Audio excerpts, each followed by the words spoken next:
లూకాసు సువార్త 24వ అధ్యాయము 5వ వచనాన్ని జాగ్రత్తగా చదవండి. వారు భయపడి తలలు వంచి సాగిలపడగా ఆ దేవదూతలు వారితో, మీరు సజీవుడైన వానిని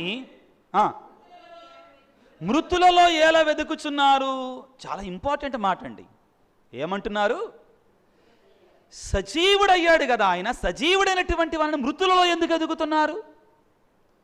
మీరు జీవంతో లేచిన యేసుప్రభుని వెతుకుతున్నారా, సమాధిలో ఉన్న యేసుప్రభుని వెతుకుతున్నారా? వాళ్ళు ఎవరిని వెతుకుతున్నారు? సమాధిలో ఉన్నట్టు యేసుప్రభుని వెతుకుతున్నారు. కానీ యేసుప్రభు జీవంతో లేచాడు. యేసుప్రభు జీవంతో లేచిన దేవుణ్ణి సమాధిలో వెతికితే ఎలాగా? సమాధిలో వెతికితే ఆయన జీవంతో లేచాడు కాబట్టి జీవం ఉన్న దేవుణ్ణి మనం వెతకాలి. ఈ సర్దార్జీ బంగారు చైన్ పోగొట్టుకున్నాడు. తెలిసింది అందరికీ. సర్దార్జీ ఏం పోగొట్టుకున్నాడమ్మా? బంగారు చైన్ పోగొట్టుకున్నాడు, గొలుసు పోగొట్టుకున్నాడు. రాత్రిపూట ఆ రోడ్డు మీదకి వెళ్ళి ఎదుగుతా ఉన్నాడు. దేనికోసం? బంగారు గొలుసు కోసం. ఎదుగుతా ఉన్నాడు. ఎంతసేపు కనపడా దొరకలా. అంతలోకి నాలాంటోడు అటు వెళ్తా దారిని వెళ్తారు. ఏమయ్యా ఎతుకుతున్నావు ఏంటంటే, నా బంగారపు గొలుసు పోయింది, ఎతుకుతున్నాను అన్నాడు. ఓహో అవునా అని నేను కూడా తిక్కలోడిలాగా ఎతికా. గంట సేపు ఎతికాం ఇద్దరం కలిసి. గంట అయిన తర్వాత, అయ్యా ఇంతకు నీ గొలుసు ఎక్కడ బాగొట్టుకున్నావంటే, అక్కడ నున్న విచారణ దగ్గర బాగొట్టుకున్నాను అన్నాడు. మరి ఇక్కడ ఎందుకు ఎత్తుతున్నావంటే, రాత్రి కదండి, అక్కడ లైట్ లేదు, ఇక్కడ లైట్ ఉందండి అన్నాడు. అక్కడ లైట్ లేదు, ఇక్కడ లైట్ ఉందండి అన్నాడు అంటాడు. ఇక్కడ ఎక్కడ పొయ్యిందో అక్కడ ఎతకాలి. ఎవరి కోసం మనం వెతకాలి ఈ రోజున? ఉత్థానుడైన ప్రభువు కోసం వెతకాలి. చనిపోయినటువంటి ప్రభువు కాదు. ఆయన చనిపోవాలా, ఆయన జీవంతో లేచాడు. ఆయన చెప్పాడు కదా.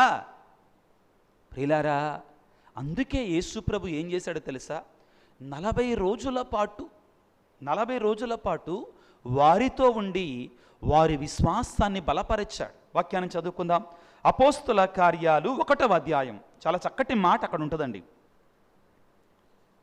అపోస్తుల కార్యాలు 1వ అధ్యాయం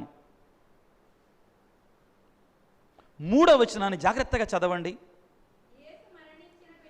యేసు మరణించిన పిదప 40 దినముల పాటు తాను స్వయముగా వారికి కనిపించుచు తాను సజీవుడనని వారికి పలు విధములుగా రుజువు చేసుకున్నాడు. ఎన్ని రోజులు ఉన్నాడంటే చనిపోయిన తర్వాత పరలోకానికి వెళ్లకుండా 40 రోజులు ఉన్నాడు. ఎందుకున్నాడు? ఉండాల్సిన అవసరం ఏంటి? ఇదిగో వెళ్ళారు, సమాధిని చూశారు, ఏడుస్తున్నారు కూర్చొని. యేసు ప్రభు కనబడలా. కాబట్టి ప్రభువు కనబడ్డాడండి వాళ్ళకి. కాకమ్మ కథలు కాదు, కబుర్లు కాదు. ఆ సజీవుడైన దేవుడు వాళ్ళకు కనబడ్డాడు. ఆ తరువాత ఈ మగ్దలా మరియమ్మ అక్కడ కూర్చొని ఏడుస్తుంటే యేసు ప్రభు వచ్చి ఏమన్నాడు? మరియా అన్నాడు. ఏమన్నాడు? మరియా అని పిలవగానే అప్పుడు మగ్దలా మరియమ్మ సంతోషంతో ఆనందంతో, ఆయన తోటమాలి అనుకున్నట్టు మరియమ్మ వెంటనే వెళ్ళి ఆయన పాదాల మీద పడి రబ్బూనీ అని కేక పెట్టింది. అప్పుడు నిర్ధారణ వచ్చింది. అప్పుడు ఏం చేసిందో తెలుసా? కూర్చోలా నీరసంగా ఏం చేసిందంటండి? యోహాను సువార్త 20వ అధ్యాయం 18వ వచనాన్ని చదువుకుందాం. మగ్దలా మరియమ్మ వెళ్ళి శిష్యులతో, నేను ప్రభువును చూచి తిని,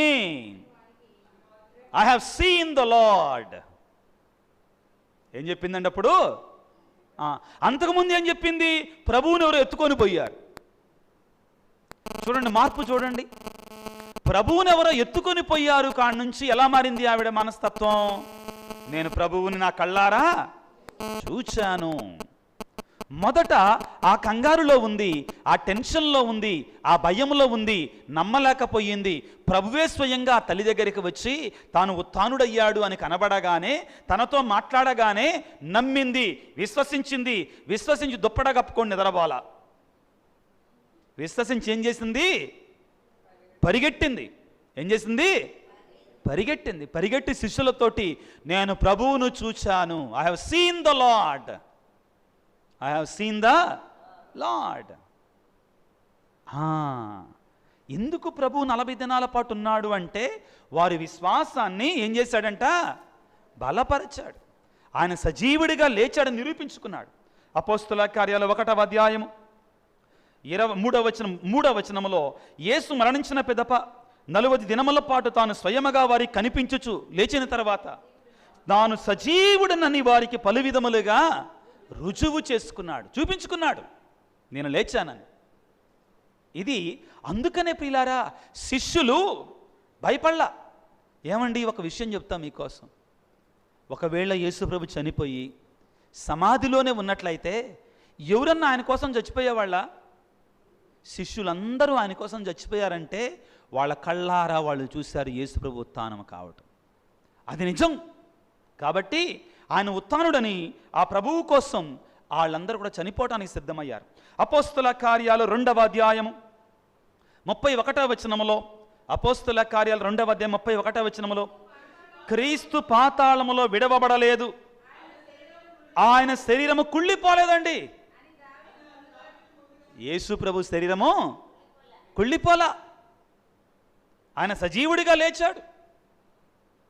ఆ తర్వాత అని దావీదు ముందుగా తెలుసుకునేను, ఆయన పునరుత్థానమును గురించి చెప్పాను. 32వ వచనం నేను చదువుతాను, వినండి.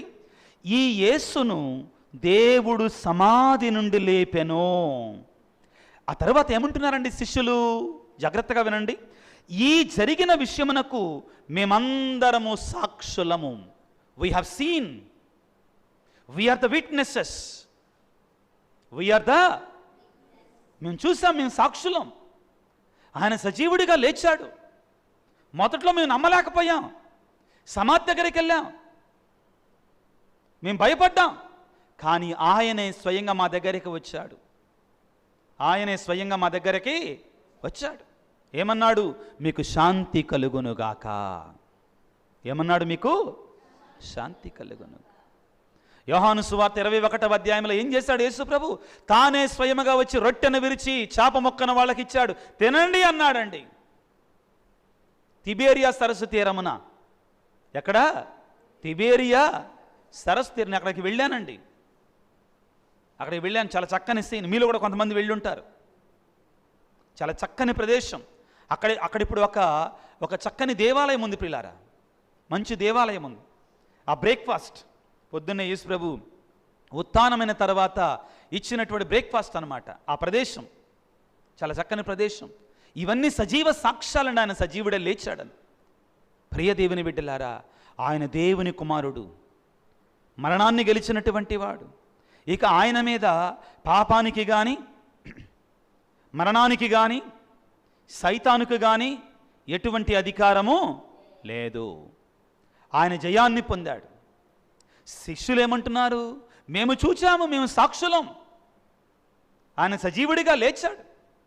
ఈనాడు మనం చదువుకున్న 2వ పట్టణంలో చాలా చక్కగా చదివారు. వాక్యాన్ని తీసుకుందాం పిల్లారా. ఏమంటారండి? 10వ అధ్యాయం కదండి. అపోస్తుల కార్యాలు 10వ అధ్యాయంలో పేతురు గారు ప్రసంగం చెప్తున్నారు. ఏమని చెప్తున్నారు? చాలా చెప్పిన తర్వాత ఏమంటున్నాడండి? ప్రభు యొక్క ఉత్థానాన్ని గురించి 39వ వచనంలో, అపోస్తుల కార్యాలు 10వ అధ్యాయం 39వ వచనంలో, యూదుల దేశములోను యెరూషలేములోను ఆయన చేసిన వాటికి అన్నిటికీ మేము సాక్షులము, మేము సాక్షులం. ఆ తర్వాత వారు ఆయనను సిలువ వేసిరి, అయినను దేవుడు ఆయనను 3వ నాడు మృతులలో నుండి లేపి మరలా మాకు కనబడినట్లు చేశాను. మరలా మాకు యేసు ప్రభు ఉత్థానం ఎంతమంది కనపడ్డాడు సుమారుగా చెప్పండి? యేసు ప్రభు ఉత్థానమైన తర్వాత ఎంతమంది కనపడ్డాడు? 3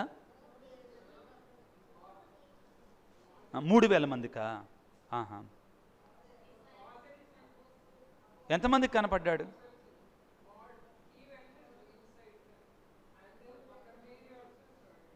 మదర్ మేరీ కనపడ్డాడు. ఇంకా తప్పనిసరి కనబడి ఉంటాడు. అపోస్తులందరికి కనపడ్డాడు. ఇంకా అపోస్తులు అంటే లెక్కేద్దాం, వాళ్ళకు 12 మంది, మదర్ మేరీ 1, 13. ఇంకా ఇంకొకరికి కనపడ్డాడు చెప్పండి. ఎమ్మావుస్ మార్గంలో వాళ్ళు కూడా శిష్యుల కిందకు వస్తారు. ఒక 72 మంది శిష్యులు అనుకుందాం. ఇంకా ఎంతమందికి కనపడ్డాడు? మరియ మగ్దలేనమ్మకి కనపడ్డాడు. ఒక 72, 73 మందికి కనపడ్డాడు. ఇంకెంతమందికి కనపడ్డాడు? లెక్కలేదు. ఎంతమందికి కనపడ్డాడు తెలుసుకుందాం ఒకసారి. కొరింథీయులకు రాసిన మొదటి లేఖ 15వ అధ్యాయము. చాలా ముఖ్యమైన మాట ఇది, అండర్లైన్ చేసుకోండి, గుర్తుపెట్టుకోండి ఇది. ఓకే, కొరింథీయులకు రాసిన మొదటి లేఖ 15వ అధ్యాయము. మొదటి లేఖ 15వ అధ్యాయం 4వ వచనాన్ని జాగ్రత్తగా చదవండి. పరిశుద్ధ గ్రంథమున రాయబడినట్లు ఆయన సమాధి చేయబడి 3వ దినమున సజీవుడిగా లేవనెత్తబడ్డాడు. నిజమే, ఆయన సజీవుడిగా ఏం చేశాడు? లేవనెత్తబడ్డాడా. ఆయన పేతురుకును తదుపరి 12 మంది అపోస్తులకును కనబడ్డాడు. అపోస్తులకు కనబడ్డాడు. ఓకేనా. తర్వాత పిమ్మట ఆయన ఒకే పర్యాయము తన అనుచరులలో 500 మందికి పైగా కనబడి. చప్పట్లు కొడదామా? ఎంతమందికి కనపడ్డాడు? 500 మందికి. ప్రియులారా, ఈ చెప్పేది ఎవరు? పౌలు గారు చెప్తున్నారు. స్వయంగా పౌలు గారు చెప్తున్నారు. ఎంతమందికి కనపడ్డాడండి? 500 కాదు, 500 మందికి పైగా. 500 మంది అనమాకండి. చదువుతాను వినండి. పిమ్మట ఆయన ఒకే పర్యాయం తన అనుచరులలో 500 మందికి పైగా కనబడెను. పౌలు గారు మాట్లాడుతున్నారండి. ఏమంటారంటే, వారిలో కొందరు మరణించినను పెక్కుమంది ఇంకా జీవిస్తూనే ఉన్నారు యేసుప్రభుని చూసిన వాళ్ళు ఉత్థానమైన తర్వాత ఆ కాలంలో అని పలికి ఏమంటాడు? అక్కడతోటి ఆగట్లేదండి, వినండి జాగ్రత్తగా. ఆ పైన యాకోబును తదుపరి అపోస్తుల కందరికి ఆయన కనబడెను. అకాలమందు జన్మించినట్లున్నటువంటి వాడనైన చివరకు నాకు కూడా ఆయన కనబడ్డాడు. పౌలు గారు ఎంత సంతోషపడి ఉంటాడండి. పౌలు గారి ఆనందం చూడండి. అకాలమందు అని ఎందుకు అంటున్నాడంటే, యేసుప్రభుని హింసించాడు. అవునా కదా? యేసుప్రభు ఉత్థానం అయ్యాడయ్యా, యేసుప్రభు గురించి మేము ప్రకటిస్తున్నామంటే, మీ యేసుప్రభు నిజంగా ఉత్థానం అయ్యాడా? ఉత్థానం కాలేదు, మిమ్మల్ని చంపేస్తానని చంపుతున్నాడండి పౌలు గారు. చంపుతున్నటువంటి అతనికి కూడా కనబడి, పిచ్చివాడా, నేను నిజంగా జీవంతో లేచాను. పౌలు గారు అంటున్నాడు, నాకు కూడా కనబడ్డాడు. యేసయ్యని హింసిస్తూ శ్రీసభ లేకుండా చెయ్యాలనుకుంటే నాకు కూడా యేసుప్రభు కనబడ్డాడు. ఇంకేం కావాలండి యేసుప్రభు ఉత్థానానికి సాక్ష్యం? ఆయన సజీవుడు, ఆయన మరణాన్ని గెలిచినటువంటి వాడు. నీవు నేను ఈ రోజున చెయ్యవలసిన కార్యం ఒక్కటే. ఏమిటి అంటే, ఆయన సజీవుడిగా లేచాడు అని విశ్వసించాలి. ఆయన త్రిత్వములో రెండవ వ్యక్తి ఆయన దేవుడు అని నమ్మాలి. నమ్మిన దానిని మగ్దలా మరియమ్మ ఏ విధముగా, శిష్యులు ఏ విధముగా వెళ్ళి ప్రకటించారు కదా. ఏం చేశారు? మనం కూడా ప్రకటించాలి. మనం కూడా వెళ్ళి ఏం చేయాలి? ప్రకటించాలి. దేవుని యొక్క దూతలు పలికిందదే. మీరు వెళ్ళి చెప్పండి, ఆయన సజీవుడే లేచాడని చెప్పండి. క్రైస్తవులతో వచ్చిన గొడవ ఏంటంటే, నమ్ముతున్నాం, నోరు తెరవట్లా. భయం. నమ్ముతున్నాంగా, నోరు తెరవటల్లా. ప్రభువుని విశ్వసించి ఉత్థాన క్రీస్తు యొక్క దీవెనలు ఆశీర్వాదాలు పొందుకునే వరాన్ని మనకివ్వమని వేడుకుందాం. అదేవిధంగా ఆ ప్రభువు ప్రేమను గురించి 10 మందికి చెప్పే దీవెన మనకు ప్రసాదించమని వేడుకుందాం. తల వంచి చిన్న ప్రార్థన చేసుకుందాం. సర్వశక్తిమంతుడా, సర్వోన్నతుడా, సజీవుడైనటువంటి మృత్యుంజయుడైన దేవా, నీకు స్తోత్రాలు, వందనాలు.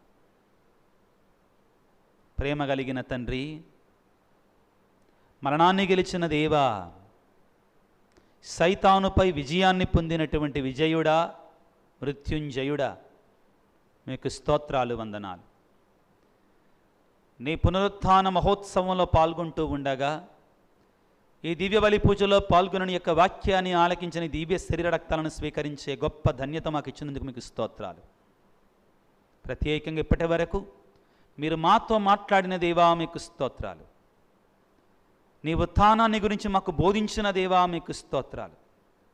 మేమందరము కూడా నీవు ఉత్థానమయ్యావని బలముగా విశ్వసించి నమ్మి నీ ఉత్థాన ఆశీర్వాదాలను దీవెనలను మేము పొందుకునేలాగా మమ్మ దీవించండి నాయన. యేసురాజా, మేమందరము కూడా ప్రభువా, మేము పొందినటువంటి ఈ విశ్వాసాన్ని నీవు సజీవుడైన దేవుడవని, లోకాంత్యము వరకు సర్వదా మాతో ఉండేటువంటి వాడవని, మమ్ము దీవించువాడవు, మమ్మ ఆశీర్వదించువాడవు, మమ్మ ఎడబాయని దేవుడవని, విడువని ఎడబాయని దేవుడవని నమ్మి ధైర్యముగా నీకు సాక్షులముగా ఉండేటువంటి దీవెన మాకు దయచేయండి ప్రభువా. అనారోగ్యముతో బాధపడుతున్న బిడ్డలందరికీ నీ గాయపడిన హస్తములతో ఉత్థాన స్వస్థతను ప్రసాదించండి. శాంతి సమాధానం అనే ఉత్థాన వరాలను మాకు దయచేయండి. ఇక్కడ చేరిన బిడ్డలందరినీ కూడా దీవించమని మా ప్రభువైన క్రీస్తు ద్వారా వేడుకొనుచున్నాము తండ్రి.